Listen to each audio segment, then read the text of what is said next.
You notice someone across the fire, not because of a profile picture, not because an algorithm decided you might be compatible, but because for a brief moment your eyes meet in the flickering light and neither of you looks away.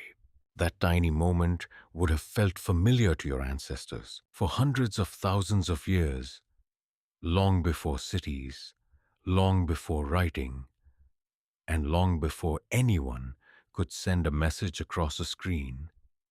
Humans were still falling in love. But what did love actually look like in a world without dating apps, weddings, restaurants, or even permanent homes? The answer is stranger than most people imagine. Your ancestors lived in small bands, often containing only a few dozen people. Everyone knew everyone. There were no endless choices. There was no swiping. There was no illusion that a better option might be waiting around the corner. And yet the emotions were probably far more recognizable than you think. Anthropologist Helen Fisher spent decades studying romantic love across cultures and concluded that the basic brain systems associated with attraction are ancient.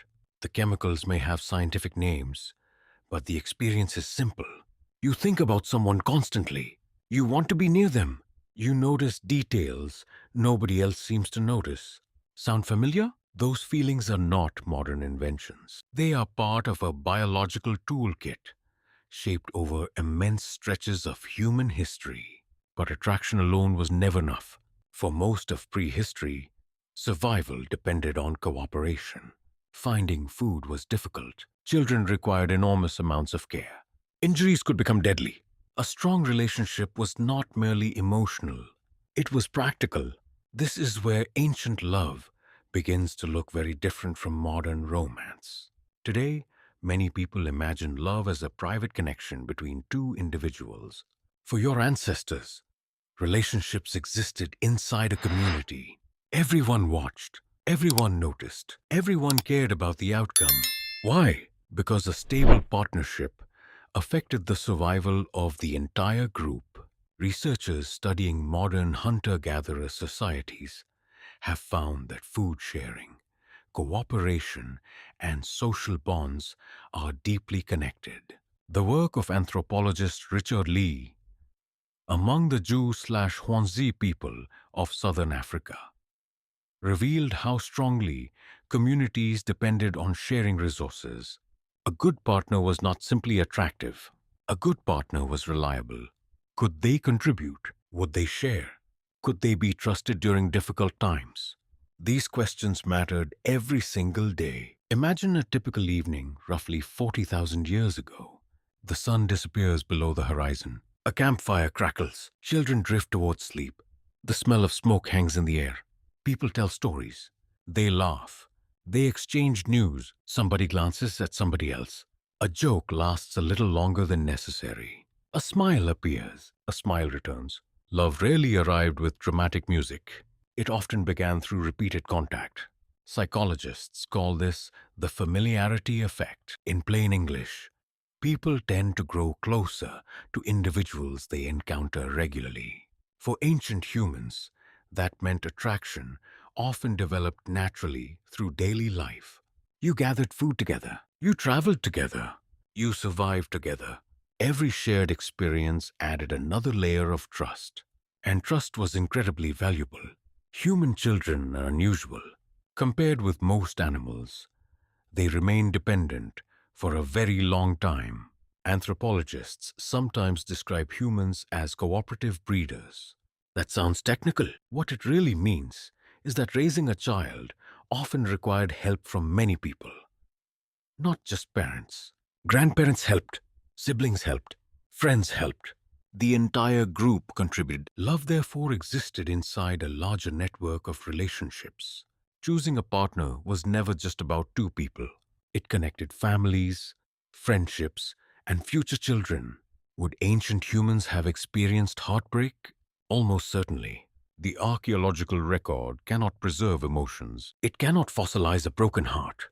But human psychology offers clues. The same brain systems that create attachment can also create grief when attachment disappears. If ancient humans formed deep bonds, they likely experienced painful losses as well. Death was common. Separation happened. Conflicts occurred. Love carried risks. It always has. Some of the strongest evidence for emotional connections comes from archaeology itself. Sites containing carefully buried individuals suggest that people formed meaningful social bonds long before recorded history. At places such as Skull Cave and Kavze Cave in the Middle East, archaeologists discovered burials that are tens of thousands of years old. The dead were not simply abandoned, they were placed deliberately. That behavior hints at emotional lives far richer than older stereotypes once suggested. Ancient humans were not emotionless survivors. They loved, they mourned, they remembered. For a long time, many researchers imagined prehistoric life as brutal and simple. That picture has gradually changed. Evidence increasingly suggests that social intelligence was one of humanity's greatest strengths. Anthropologist Polly Wiesner documented how storytelling, friendship networks, and social relationships helped groups cooperate. These connections were not luxuries, they were survival tools.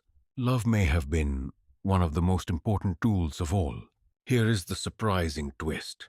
Many people assume ancient romance must have been less emotional than modern romance because life was harder. The opposite may be closer to the truth. When your world contains only a few dozen people, relationships become extraordinarily important. You cannot disappear into a crowd. You cannot start over in a city of millions. Every friendship matters. Every conflict matters. Every partnership matters. The people around you are your entire world. That reality likely made emotional bonds incredibly powerful. There was another reason love mattered. Human beings evolved with unusually large brains. Large brains are expensive. They require years of development. That long childhood created pressure for adults to cooperate over extended periods. Helen Fisher and other researchers have argued that pair bonding may have helped humans manage the enormous challenge of raising children. In simple terms, children benefited when adults stayed connected. Love was not only about romance, it was also about teamwork. Of course, prehistoric relationships were not identical everywhere. Human societies have always been diverse. Different groups likely followed different customs. Different environments created different pressures. Different traditions shaped courtship in different ways. There was never a single prehistoric dating rulebook, but certain themes appear again and again. Trust, cooperation, reputation, kindness, reliability, traits that remain attractive today. That may be the most remarkable part of the story. Despite all the technology surrounding modern relationships, your brain is still carrying ancient machinery. You can send messages across continents in seconds. You can browse thousands of profiles. You can meet people your ancestors could never have imagined meeting. Yet the core experience remains surprisingly familiar. Your heart races. You replay conversations. You wonder what someone thinks of you. You look for signs of interest. You hope they feel the same way. Those reactions are ancient, far older than civilization, far older than farming, far older than history books. The next time you find yourself thinking about someone late at night, remember this. Somewhere in the distant past, beside a campfire under a dark sky filled with stars, another human experienced something remarkably similar. The clothing was different, the language was different, the world was different, but the feeling may have been almost exactly the same. You notice someone across the fire, and after hundreds of thousands of years, your brain still remembers how that story begins.